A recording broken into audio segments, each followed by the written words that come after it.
La seconde partie de l'après-midi sera donc dédiée aux techniques d'investigation et seront scindées en deux parties, les techniques d'investigation éprouvées et non pas éprouvantes, et les techniques expérimentales.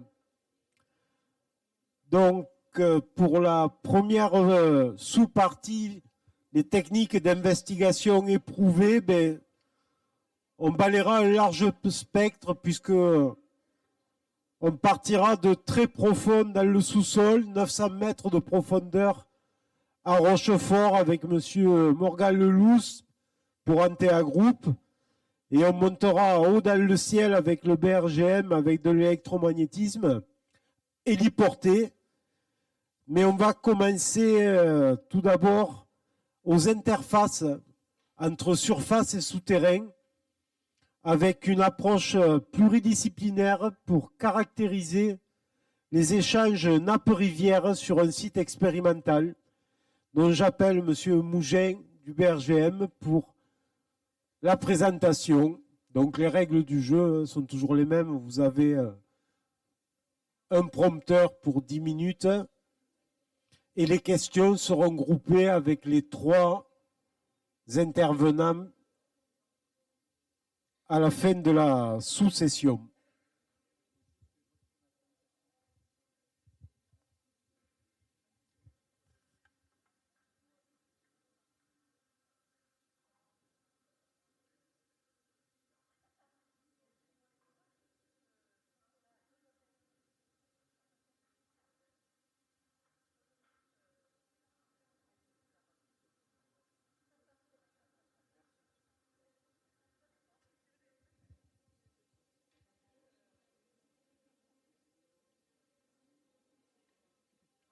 Très bien. Merci à vous. Merci beaucoup. Merci. Bon, bonjour à tous. Donc, je vais vous parler maintenant du site de l'AF, qui est situé en région Bretagne, dans le département du Morbihan. Et je voulais faire un petit topo sur notre approche scientifique pluridisciplinaire pour caractériser des pertes en rivière en zone de socle, ce qui est quelque chose d'assez intéressant également à étudier car assez exceptionnel. Alors, le site de l'AF est situé à la limite entre 2 départements, l'Ille-et-Vilaine et le Morbihan. Et la limite naturelle est constituée justement par ce cours d'eau qui s'appelle l'AF. Et donc, c'est un cours d'eau qui est connu pour avoir des étiages sévères, donc qui est régulièrement à sec ou qui s'écoule très peu. Et sur place, en fait, il y a 3 forages qui sont situés dans la vallée et qui sont exploités par Eau du Morbihan depuis 2012. Donc, c'est le plus gros site de production d'eau souterraine pour l'eau potable sur le département. Et depuis la mise en place de ces 3 forages, en fait, il y a des assecs qui sont constatés. Et d'après les riverains, les associations et les services en charge de la police de l'eau, il serait plus important depuis la mise en service de ces forages. Alors, du point de vue du contexte géologique, vous avez une carte géologique en haut à gauche de cette diapositive. Alors, vous avez vu, elle est dense avec différentes couleurs. C'est pour ça qu'on a mis une coupe géologique juste en dessous. Alors, sur le territoire, on a au nord et à l'ouest du secteur des grès armoricains. Donc, c'est un réservoir aquifère qui est utilisé d'ailleurs en forêt de Pimpon, un peu plus au nord, pour l'eau potable également. Juste en dessous, on a la formation de Pont-Réan qui est constituée par des schistes rouges connus pour étant assez et même très imperméables. Et c'est sur ce lit que coule la rivière. Et en dessous, ce qui est exploité comme aquifère, c'est les schistes et grès du Brie-Auvergnat. Donc c'est ce que vous voyez tout en bas de cette coupe géologique. Alors on a mis en haut à droite un exemple de forage. Donc parmi ces 3 forages, je vais parler d'une moyenne. C'est des ouvrages qui font à peu près 120 mètres de profondeur. On recoupe ces 40 mètres de formation imperméable, ces schistes rouges. Et en dessous, on a 80 mètres de Brie-Auvergnat qui est donc l'aquifère exploité pour l'eau potable. Et la partie donc, de schiste rouge est cimentée au niveau des forages sur 45 mètres de profondeur. Donc c'est vraiment bien cette partie souterraine qui est utilisée et exploitée. Alors pourquoi on est dans un aquifère assez complexe et particulier? Déjà, premièrement, parce qu'on a des débits instantanés au soufflage qui sont très élevés par rapport à ce qu'on connaît en zone de socle, de 70 à 100 mètres cubes heure au soufflage. On a un aquifère multicouche.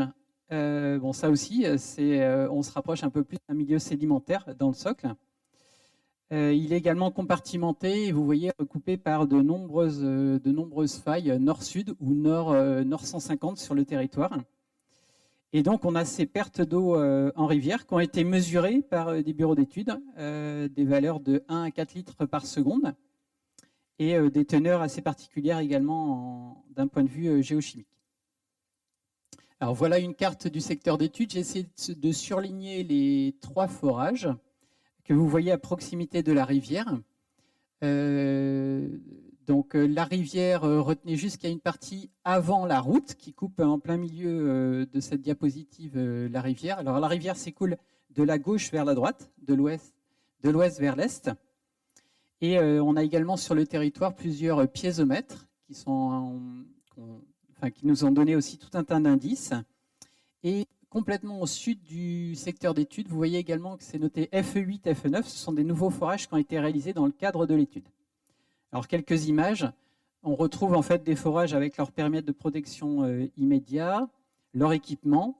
On a également des piézomètres en bas de la diapositive qui sont sur le territoire. Et ce qui est intéressant, c'est à droite de la diapositive ce qui se passe avant la route et après la route. Donc, avant la route, on a une rivière qui coule assez correctement. Et après la route, vous voyez qu'en fait, le lit de la rivière est complètement à sec. Donc, on a mené un projet sur une durée de 5 ans. Donc, qui a bénéficié d'une subvention de l'Agence de l'eau Loire-Bretagne, financée par Eau du Morbihan et par le BRGM. Et nos objectifs, c'était donc d'améliorer la connaissance de cet aquifère complexe, définir son schéma de fonctionnement, évaluer l'impact quantitatif de ces prélèvements dans les 3 forages sur le débit de la rivière, et donc apporter des éléments pour gérer de façon un peu plus durable en fait, les prélèvements d'eau sur le territoire, pour assurer la distribution d'eau potable, préserver la ressource d'un point de vue quantité-qualité et puis limiter l'impact de cette exploitation sur la rivière. Alors une diapositive beaucoup trop dense, je m'en excuse, mais c'était pour vous montrer qu'il y avait une approche scientifique pluridisciplinaire très riche. Il y a eu une douzaine de collègues du BRGM qui ont été mobilisés dans le cadre de cette étude sur ces différentes compétences en hydrogéologie, géophysique, géologie, hydrologie et géochimie. Alors juste un petit mot sur cette diapositive pour dire qu'on on s'est servi de tout ce qui était connu sur le territoire. Il y avait eu quand même une trentaine de rapports qui avaient été édités, donc on a repris tout ça. On a récolté également les anciennes données qu'on a retraitées, réinterprétées, notamment les pompages d'essais. On a mis en place, on a équipé en fait le site d'étude avec tout un tas de sondes qu'on a suivies dans les eaux souterraines, dans les piézomètres, dans les forages, mais également dans la rivière. Et il y a eu ce monitoring en continu sur 3 cycles hydrologiques. Donc, on s'est aidé de panneaux électriques, d'interprétation de pompage d'essai, de levée géologique sur le terrain et, je l'ai dit également, de monitoring dans la rivière. Alors, une autre diapositive aussi assez bien remplie, alors, qui rassemble des informations sur la géologie du secteur, sur son schéma structural et sur les panneaux électriques qui ont été réalisés. Alors, les panneaux électriques ont été réalisés parallèlement à la rivière, au nord, au droit de la rivière et au sud. Ça nous a permis de déduire, grâce à un levé géologique qui a été fait le long de la rivière, la fracturation, d'avoir un recoupement par rapport à ces profils électriques pour savoir ce que voulaient dire les zones résistantes, les zones conductives, d'établir un schéma structural, de recouper les fractures entre les panneaux électriques et on n'a pas été au bout de nos surprises dans cette forêt de Pimpon, assez magique de par son histoire avec Merlin l'Enchanteur et la fée Viviane.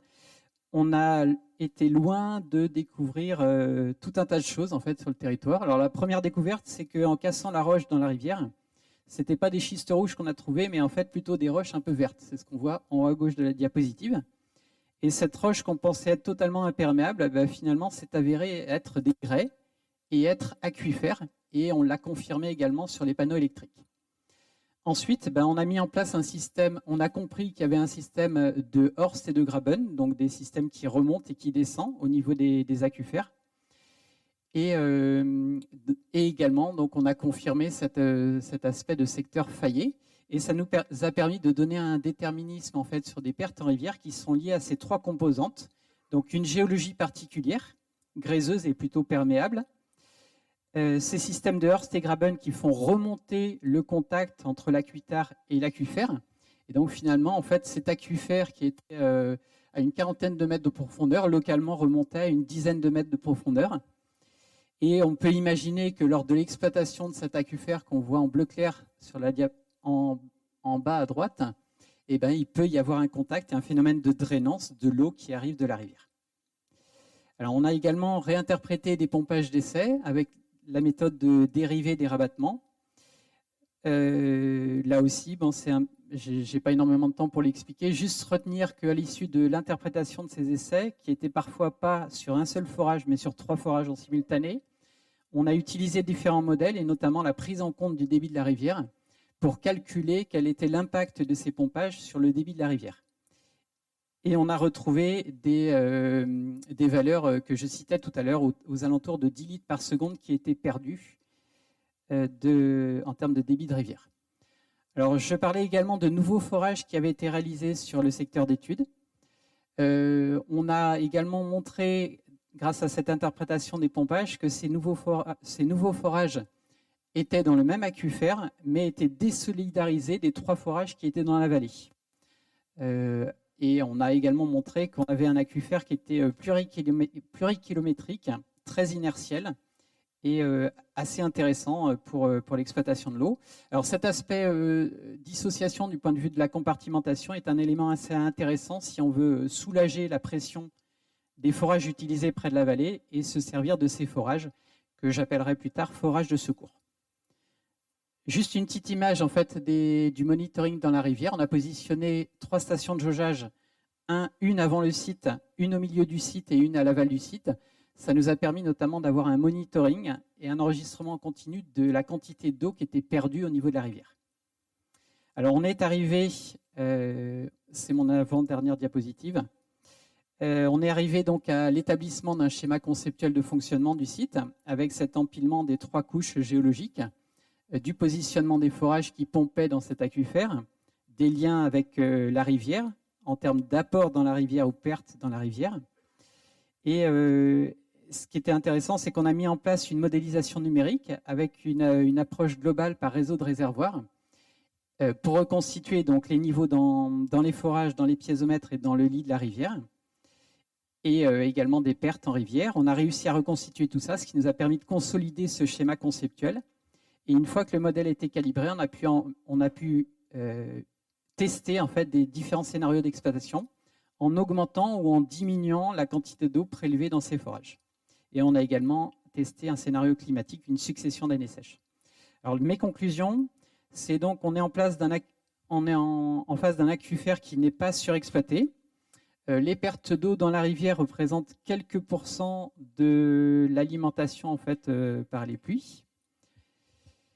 Je vous ai parlé de scénarios en fait pour augmenter ou diminuer les prélèvements dans les 3 forages. Donc, en augmentant les prélèvements dans ces 3 forages, forcément, on va augmenter le nombre de jours où le débit dans la rivière est faible, mais cet impact, il n'est pas proportionnel. Ensuite, ce qu'on a montré également avec ce modèle, c'est que quand on diminuait totalement les prélèvements, donc absence totale de prélèvements, comme si le forage n'existait pas, il y avait tout de même des pertes qui existaient dans la rivière. Donc du coup, c'est un phénomène naturel. J'ai essayé de vous l'expliquer géologiquement, mais forcément, les prélèvements dans les forages accentuent ce phénomène. Voilà. Et juste pour terminer, dire qu'en fait, cette étude, elle a également permis d'apporter des solutions à Haut du Morbihan en termes de gestion durable en fait, de ces 3 forages. Et l'idée, c'est donc de soulager les prélèvements dans ces 3 forages et d'aller chercher plutôt les forages de secours qui pourraient faire un complément en termes de quantité d'eau. Merci pour votre attention. Merci. Merci pour votre présentation. Alors, on va rester dans le monde merveilleux en quittant les forêts enchantées, mais on va commencer à descendre plutôt aux enfers maintenant, avec la réalisation de forage thermal à 900 mètres de profondeur. Morgan Lelouch pour Antea Group.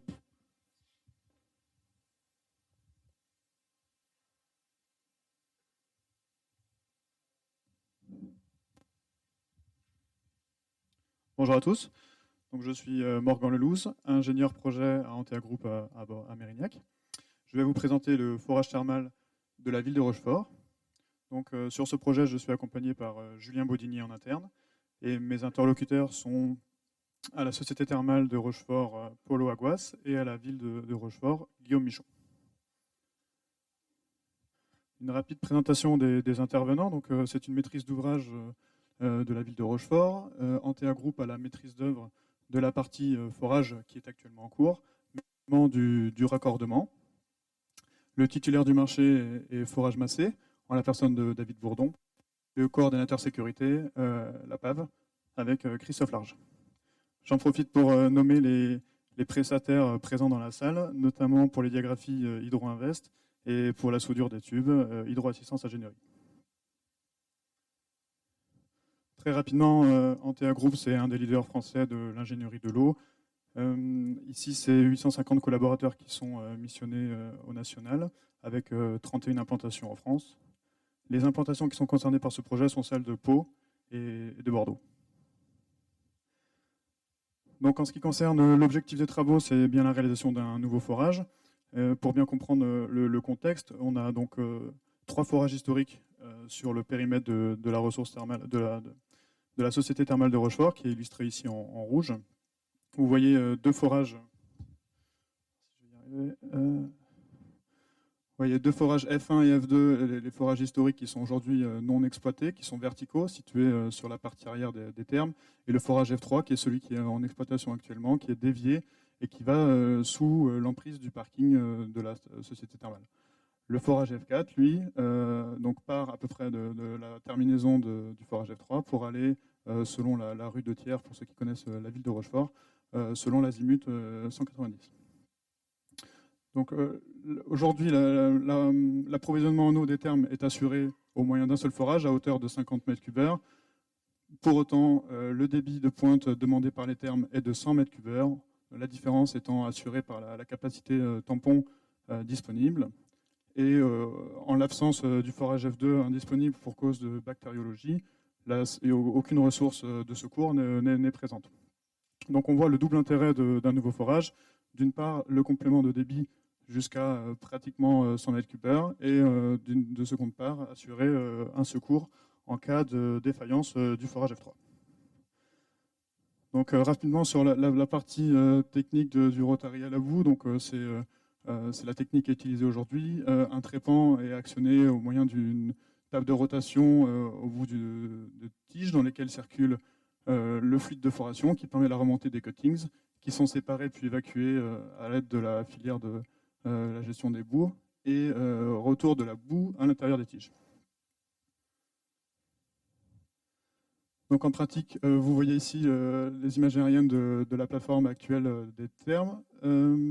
Donc la machine G75, ici avec la gestion des boues, ici la pompe qui permet de la circulation de la boue. Et comme on était ici en face de cimentation, vous voyez le camion de cimentation, la base vie, ici et ici.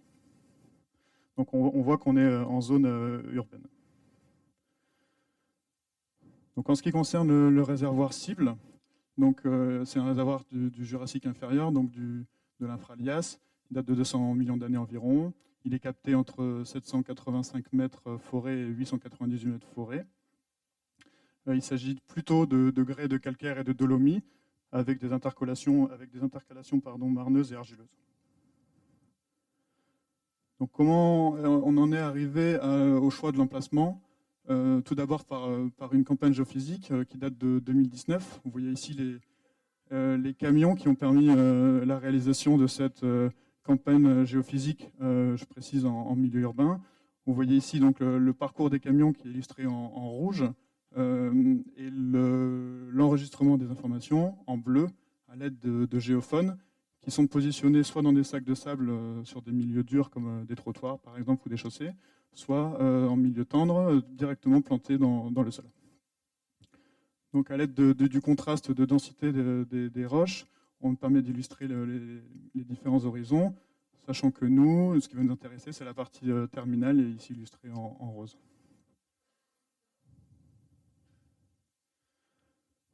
Donc vous avez vu une section en 2D, hein, je ne l'ai évidemment pas commenté, c'était très rapide. Vous voyez ici la carte des épaisseurs de cette formation cible. On voit ici en pointillé la zone des thermes avec le forage F3 qui est venu finalement capter la zone parmi la plus intéressante, donc dans les coloris chauds, donc, ce qui constitue la zone cible du forage F4. Il y en avait une autre au nord, mais qui était inaccessible puisque sous compartiment, sous maîtrise privée. Donc, la géophysique a permis d'illustrer en fait un modèle conceptuel en forme de méandre avec une nappe de faible épaisseur, entre 8 mètres, notamment au droit des thermes avec les anciens forages F1 et F2, jusqu'à 33 mètres, qui est située dans les grès et les argiles. Donc cette forme de méandre avec finalement les forages qui sont situés dans le lit majeur d'un ancien chenal, avec ici les épaisseurs les moins importantes, avec les granulométries les plus faibles, et donc des fractions argileuses aussi les plus importantes. Donc le milieu forcément le moins intéressant. À l'inverse, F3 et on l'espère F4 ciblent la partie liminaire de cette rivière, de cette paléorivière, avec les zones d'épaisseur les plus importantes et les granulométries les plus importantes là aussi. Donc quelques chiffres clés. Donc c'est un forage de 900 mètres forêt et de 850 mètres de profondeur verticale. Donc la différence étant liée forcément à la déviation du forage qui est à son maximum à 30 degrés. Donc c'est un forage qui a été réalisé en 4 sections. On est aujourd'hui sur la phase terminale qui commencera lundi. Donc on est situé à peu près à 780 mètres de profondeur ici, avant l'entrée dans le réservoir. Donc le montant estimé des travaux en ce qui concerne la partie forage, c'est 1 800 000 €, accompagné par la Nouvelle-Aquitaine, la Charente-Maritime, la Caisse des dépôts pour un prêt d'1 million d'euros et la ville de Rochefort. Les travaux vont s'échelonner sur 7 mois et les essais qui vont suivre devraient durer 1 an pour l'homologation de l'eau en eau thermominérale. Donc comment se sont décomposés ces travaux? Tout d'abord l'arrivée de la première machine et la en-trou jusqu'à 25 mètres en octobre, puis l'arrivée de la seconde machine, celle que vous voyez ici, de novembre à janvier 2022 jusqu'à 310 mètres. Puis ensuite l'équipement, la foration d'abord en partie déviée et l'équipement en horaire 24 heures sur 24 de janvier à février. Donc ça devrait se terminer à la fin du mois. Et ensuite, à partir du mois de mars, les opérations de traitement et de réception du forage à proprement parler. Donc ces opérations ont eu lieu en coordination avec des travaux de démolition de l'hôpital Saint-Charles qui est situé à une centaine de mètres derrière les travaux de forage. Donc on imagine un peu les nuisances que peuvent subir les habitants au quotidien, d'où la gestion et l'adaptation de mesures préventives. Donc vous avez listé ici l'origine des nuisances qui ont été présentées aux riverains au moyen d'une réunion publique. Donc principalement il s'agit du bruit, de la lumière, des vibrations, quelques odeurs parfois pendant la foration du réservoir. Et ces nuisances ont été traitées au moyen de différentes opérations, notamment le référé préventif en ce qui concerne le diagnostic de l'état des bâtiments situés au voisinage des travaux prévus, la mesure en continu des niveaux de bruit, également la mise à disposition de parkings supplémentaires, sachant qu'on préemptait une partie la totalité du parking des thermes. Voilà les mesures qui ont été mises en place par la ville de Rochefort pour couvrir justement ces nuisances. Donc à l'inverse, le côté bénéfique du projet, c'est un rayonnement pour la société thermale de la ville de Rochefort, mais également pour la ville, à l'aube d'une nouvelle délégation de services publics. Et ces projets ont fait l'objet notamment des travaux aux journées techniques de l'Association française des techniques hydrothermales. Voilà, c'est d'abord pour terminer une petite vidéo sur la ville de Rochefort.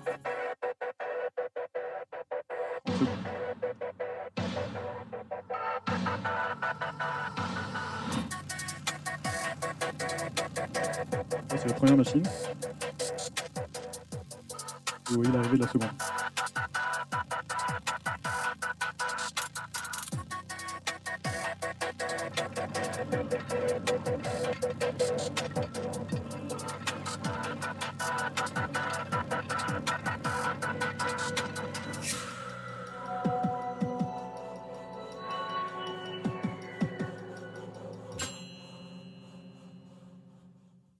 Voilà, je vous remercie.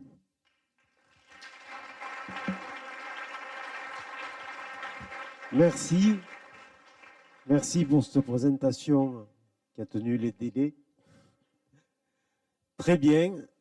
Et pour la dernière présentation, eh bien, on va reprendre un petit peu de hauteur, puisque messieurs, excusez-moi, Réninger et Barrière du BRGM vont nous parler d'électromagnétisme aéroporté.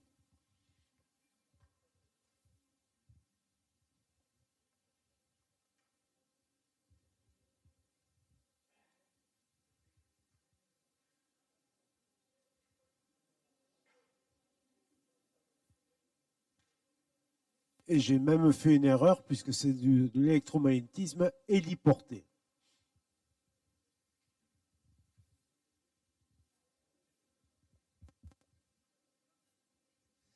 Bonjour.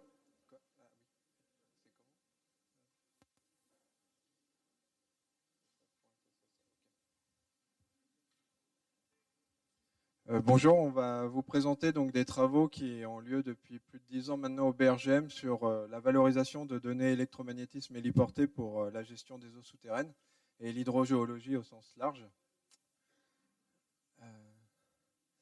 Donc on va voir donc, une petite présentation générale sur ce que c'est que l'électromagnétisme héliporté.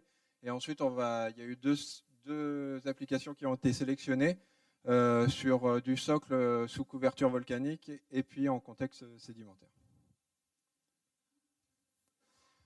Donc la géophysique héliportée, hein, il y a un point de mesure qui est réalisé avec une zone d'influence, hein, une empreinte. Hein. Donc on est contraint par, on ne va pas voir le point pile, hein, donc on aura une zone d'influence. Et donc le principe, hein, c'est de faire une ligne de vol, de mesurer plusieurs points le long d'une ligne de vol et d'en réaliser plusieurs sur une zone. C'est des dispositifs qui sont tractés environ entre 50 et 200 mètres du sol suivant les méthodes et ce qu'on veut voir et la résolution souhaitée. Les lignes de vol sont espacées, pareil, hein, de 200, peuvent être espacées de 200 à 1000 mètres, voire 10 000 mètres dans le cas de Oscar qu'on va présenter plus loin. Donc c'est totalement adaptable et c'est suivant la zone à couvrir et le budget, bien sûr. Donc il y a trois méthodes qui sont très répandues en géophysique aéroportée, la gamma spectrométrie, le magnétisme et l'électromagnétisme. Bon, aujourd'hui, on va voir que l'électromagnétisme. Donc en électromagnétisme, donc là vous avez l'hélicoptère, donc on va parcourir une zone. Hein, et donc ce qu'on va regarder, c'est on va obtenir donc les propriétés du sous-sol, donc indirectement, qui vont avoir un lien indirect avec ce qu'il y a sous le sous-sol, la nature et autres dans le sous-sol. Donc là c'est la résistivité, donc on voit les contrastes de résistivité, les couleurs froides c'est des formations plutôt conductrices et les couleurs chaudes des formations plutôt résistantes. Et donc on va interpréter ça au regard des forages de la connaissance géologique, hydrogéologique et toute autre documentation qu'on a à notre disposition. Donc le BRGM a mené ces investigations, donc je vous dis depuis plus de 10 ans. Hein, donc ça a commencé donc en région centre pour l'électromagnétisme. Hein, il n'y a pas que l'électromagnétisme sur cette diapo, mais pour l'électromagnétisme, ça a commencé en 2009 en région centre avec 3000 km. Il y a eu Mayotte en 2010 et ensuite ça a été en Martinique, Guadeloupe avec 3700 km, 5400 km. La Réunion, où on y est retourné en 2021 pour un tout petit lever, mais pour aller jusqu'à 1 km de profondeur. Donc c'était vraiment très ciblé. Il y a eu la Nouvelle-Calédonie et puis plus récemment, donc Oscar, alors j'ai appelé ça le Périgord parce que je ne savais pas trop comment appeler la zone. Et puis le Massif central là, qui est en cours sur 3 années. Donc qui est en 2022, 2023, 2024. Et bien sûr la chaîne des Puys, le nord de la chaîne des Puys aussi qu'on va voir dans cet exposé. Donc l'électromagnétisme, hein, ça va informer sur la variation de la résistivité électrique en fonction de la profondeur. Donc en fait, donc on injecte un courant dans une boucle. Qui dit courant dit champ magnétique. On va couper le courant pour faire varier le champ magnétique. Donc ça va induire des courants dans les conducteurs proches, donc le sous-sol. Ces courants vont à leur tour émettre un champ magnétique secondaire et c'est ce champ magnétique secondaire qu'on va enregistrer. Et ce champ magnétique donc, va nous donner des informations sur cette variation de la résistivité en fonction de la profondeur. Donc on va avoir ce genre de courbe ici, donc avec la variation en fonction de la profondeur de la résistivité qu'on va dériver donc le plus simplement en couple le long d'une ligne de vol, en coloration, donc les couleurs froides conducteurs, les couleurs chaudes plutôt résistants. Et donc on va avoir plusieurs coupes comme ça le long des lignes de vol. Après, on peut dériver ça en cube 3D ou en carte 2D. Donc ici, c'est le premier exemple donc en contexte de socle sous couverture volcanique, donc le nord de la chaîne des Puys, avec Clermont-Ferrand qui est ici. Vous avez le plan de vol qui a été suivi. Donc ça s'est fait en automne 2020. Il y a eu 1018 km de vol qui ont été acquis en 2 semaines, donc avec pas mal de problèmes parce que c'était l'automne et qu'on était sur le plateau de la chaîne des Puys. Donc on a eu pas mal de mauvais temps. 3 méthodes ont été acquises en même temps sur un même levé, le magnétisme, l'électromagnétisme et la gamma spectrométrie. C'était la première fois en France qu'on avait fait ça. Donc c'est le premier levé en France qui a permis ça. Et donc on va voir les résultats. Oui, mais donc sur la suite, la question c'est en quoi ça peut nous servir justement en matière de gestion des eaux souterraines. Si on regarde les premiers résultats justement des acquisitions aéroportées, on voit clairement que nos formations volcaniques, si j'y arrive, oui. Nos formations volcaniques qui apparaissent fortement résistantes par-dessus notre socle. Donc on arrive à imager très facilement cette interface entre nos formations volcaniques et notre socle. Ça nous arrange parce qu'en termes d'hydro, le schéma de fonctionnement usuel de ces formations-là de la chaîne des puits, c'est une infiltration assez rapide à travers les formations volcaniques et une circulation préférentielle à cette interface entre notre socle et nos formations volcaniques, sur vraiment ces quelques mètres qui sont à l'interface entre les deux. Donc le fait d'imager par le M aéroporté nous permet très facilement de voir où vont être ces circulations préférentielles, et sachant que les sens de circulation vont justement être gouvernés par cette paléotopographie du socle. Donc en imageant cette paléotopographie, on arrive à remonter à nos directions préférentielles d'écoulement. Je vais accélérer parce que là, sinon on ne va jamais passer. La première question qui se posait, on va aller là tout de suite, c'est sur une zone du socle, on avait une galerie, dite galerie de la Louchadière, située à peu près ici, sachant qu'on a un édifice volcanique de la Louchadière qui se situe ici. Cette galerie drainante captait donc cette interface entre nos formations volcaniques et le socle, avec 2 grosses questions. Premièrement, des variations majeures de débit dans cette galerie qui sont assez anormales dans ce secteur de la chaîne des Puys par rapport à d'autres secteurs. Et deuxièmement, justement, cette forte variable. Bon, on ne va jamais passer. Je vais faire vite. Ce qu'on va définir ici, c'est déjà premièrement le bassin versant. Parce que finalement, comme le disait tout à l'heure Bruno, les seules infos dont on disposait sur ce secteur-là, c'était des données de sondage et c'était malheureusement uniquement les affleurements. Donc déjà, le bassin d'alimentation de ce captage était mal défini, on le savait.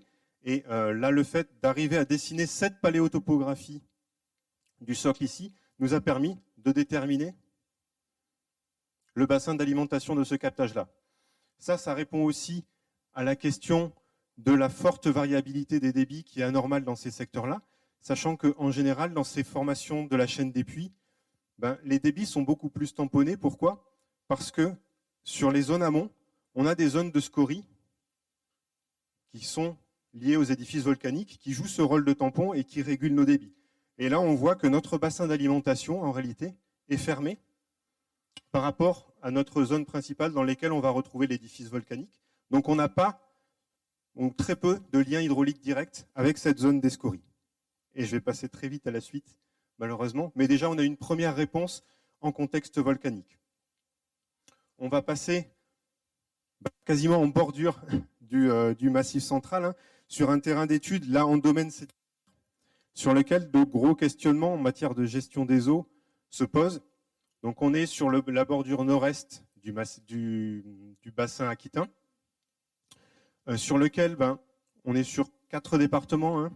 On est sur Charente, Dordogne, Lot-et-Garonne et Lot, grosso modo. Sur ces 4 départements, plus de la moitié des besoins en eau sont satisfaits par les eaux souterraines. Et ces eaux souterraines, elles sont issues de ce qu'on pourrait considérer à échelle régionale comme un grand multicouche, qui est constitué par les terrains du Jurassique qui affleurent ici et du Crétacé qui affleurent ici, qui sont majoritairement carbonatés, majoritairement karstifiés, et dont l'épandages font que nos aquifères vont se retrouver assez rapidement captifs les uns sous les autres, puis sous les formations tertiaires ici, quand on part vers le centre du bassin en direction de l'ouest et du sud-ouest. Les questions de gestion des eaux souterraines se posent vraiment sur ces formations-là, parce qu'on ne maîtrise pas clairement la compartimentation des réservoirs.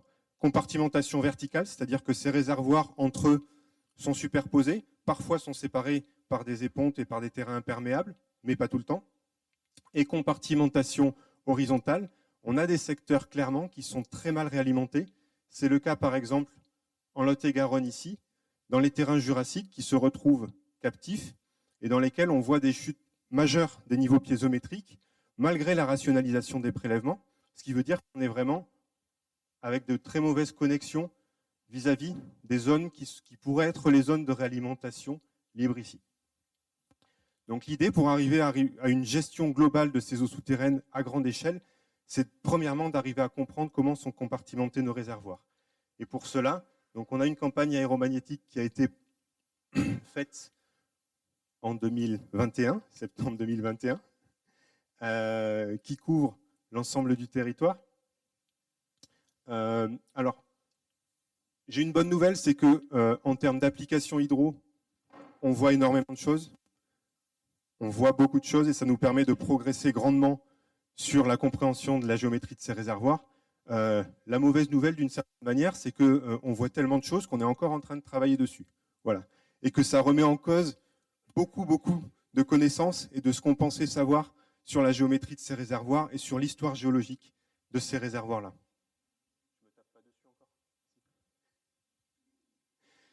Alors, je conclus.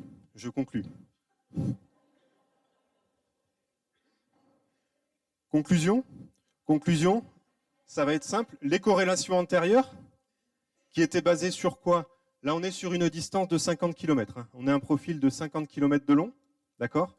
Les corrélations antérieures, qui reposaient sur quoi? Qui reposaient sur 5 forages sur un linéaire de 50 km parce qu'on n'a pas mieux. Et forcément sur les connaissances de ce qu'on avait des affleurements. Là, ce sont les corrélations qu'on tire des campagnes électromagnétiques aéroportées. Donc on retrouve les mêmes grandes tendances quand même, hein, les mêmes grandes structures. Par contre, on met quand même en évidence des structures majeures qu'on ne soupçonnait pas dans nos formations jurassiques et dans nos formations crétacées, qui vont nous amener à revoir complètement l'histoire structurale quand même du secteur. Je vois, je le regarde plus, comme ça ira mieux. Non, il va falloir conclure maintenant pour laisser la place aux questions. On va laisser la place. Merci.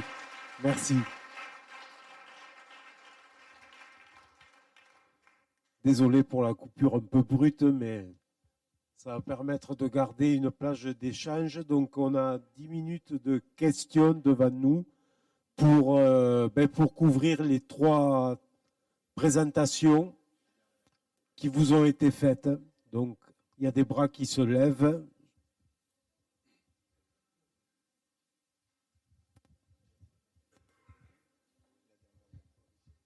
Bonjour. Ça marche? Ouais. Pour continuer sur la présentation, pour avoir un ordre d'idée du coup, et dans quel contexte vous préconisez ces études? Alors, il y avait la question sur l'ordre de grandeur du coût et sur les contextes dans lesquels on préconiserait les Voilà. études. C'est bien ça. Alors, sur le coût de l'acquisition, je vais laisser Pierre-Alex répondre. Ce qu'il ne faut pas négliger quand même, c'est qu'il y a effectivement un coût d'acquisition, il y a un coût d'interprétation aussi, et ça dépend de la résolution de ce qu'on veut voir. Alors, du coup, sur les zones, comme je l'ai montré là sur la carte précédemment, hein, donc il y a eu des acquisitions sur tous les dom-toms en Auvergne. Oscar, là, donc en Nouvelle-Aquitaine, il y a eu des acquisitions dans le bassin parisien. Donc, toutes les acquisitions ont donné des réponses satisfaisantes aux questions pour lesquelles les levées ont été réalisées. Donc, je dirais, c'est l'objectif en fait.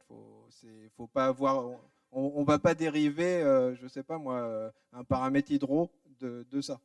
C'est juste l'objectif, c'est si on a envie d'avoir l'environnement et l'environnement géologique, hydrogéologique, les géométries, ça oui, et dans des environnements très, très variés.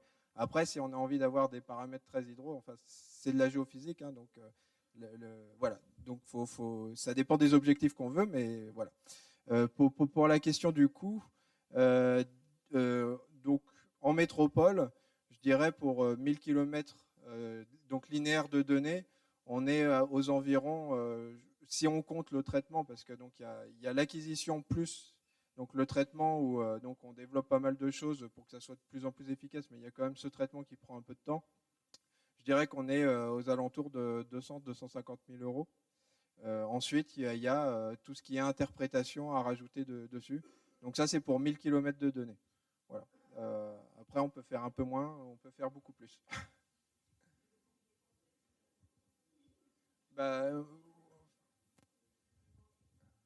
Alors, juste sur les contextes, effectivement, ce qu'on voit, on n'a pas eu le temps de développer, hein, mais ce qu'on voulait mettre en avant quand même, c'est que nous, ça nous a fourni, par exemple, en contexte sédimentaire, des informations à grande échelle, déjà régionales sur les géométries de nos réservoirs, mais que ça nous apporte aussi des informations ponctuelles très importantes. C'est-à-dire que, j'en profite pour gratter un peu,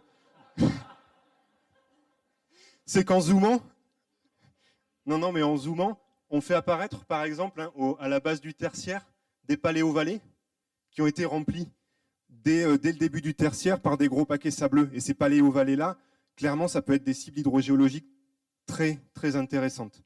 Voilà. Donc là, on est plutôt dans l'application opérationnelle qui peut être valorisée. Voilà. Donc on a les deux échelles de travail qui sont possibles. En termes de contexte, comme disait Pierre-Alexandre, ça fonctionne dans tous les contextes. À partir du moment où en fait, on a une lithologie qui conditionne un fonctionnement hydro, ça nous apporte des réponses. Voilà. Moi, j'ai une petite question complémentaire. En fait, l'échelle à laquelle vous travaillez, là, vous êtes sur plusieurs centaines de kilomètres carrés. Si on réduit sensiblement, significativement même la surface d'investigation à quelques kilomètres carrés, est-ce qu'on peut imaginer utiliser cette technique-là sur des drones, par exemple, en miniaturisant un peu le système, et donc du coup pour baisser un peu les coûts et pour potentiellement augmenter la résolution? Une question de poids du système d'acquisition. Oui, alors donc on y pense. Le BRGM a un projet d'innovation là-dessus. Et on n'est pas les seuls, mais pour l'instant ça n'existe pas. Et bien sûr, oui, c'est une des voies là, c'est le portage de ça sur drone pour aller sur ces surfaces dites intermédiaires, pas du point, mais pas des 1000 km non plus. Sachant que pour l'instant ça se fait aussi avec une perte de profondeur d'investigation. Parce qu'on ne pourra pas injecter autant, enfin, il y a plein de problèmes, et puis le moment magnétique qu'on émet dépend aussi de la surface de la boucle. Enfin. Donc voilà, c'est un compromis après, et il faut savoir ce qu'on veut, quoi. C'est toujours pareil. Et la profondeur d'investigation, ce serait combien à peu près là? Alors là, suivant les études, on va au début, je dirais maintenant, aujourd'hui, on est entre 400 et 1 km, suivant c'est de la surface jusqu'à 400 à 1 km. Suivant le système qu'on prend, suivant l'environnement géoélectrique qu'il y a. Quoi. Merci beaucoup.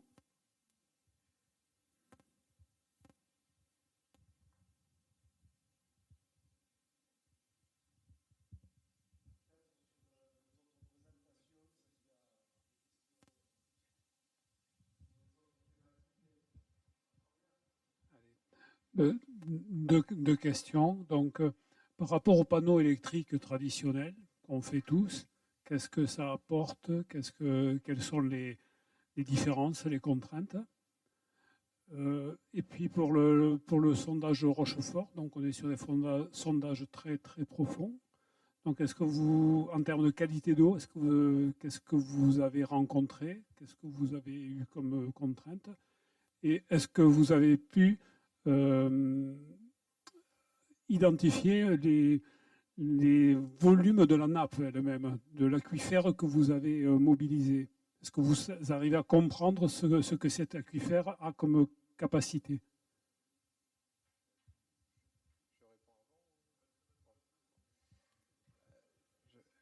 Bon, pour faire assez vite, l'ERT au sol, hein, on va pouvoir adapter l'espacement des électrodes, on va pouvoir positionner là où on veut. Enfin, on va avoir une meilleure résolution, on va pouvoir adapter vraiment. Alors que là, on passe en levée. Par contre, l'avantage de l'aéroporté, c'est qu'on va avoir une vue 3D. On va imager vraiment l'environnement dans lequel est l'objectif visé, en fait. Hein. Et il y a un autre avantage dont on s'est aperçu aussi, ça c'est sur les îles, c'est ce que vous pouvez voir en haut là sur Marie-Galante, où l'aéroporté va permettre cette continuité entre la mer et la terre, là où on voit l'intrusion saline dans les terres sous Marie-Galante. Et donc on pourra avoir cette continuité entre la terre et la mer. C'est d'ailleurs, il y a un papier là qu'on vient de publier sur l'étude du littoral, donc en complément des autres données, avec cette capacité à aller de la terre à la mer, donc compléter ce qu'on peut faire, compléter ce qu'on peut faire à terre. Donc c'est complémentaire en fait, hein. Il n'y a pas une qui va remplacer l'autre. Voilà.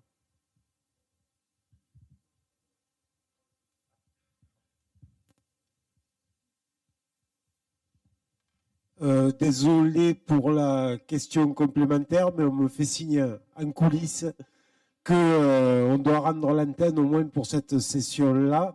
Et donc, désolé, je vous invite à vous voir après en off pour pouvoir répondre.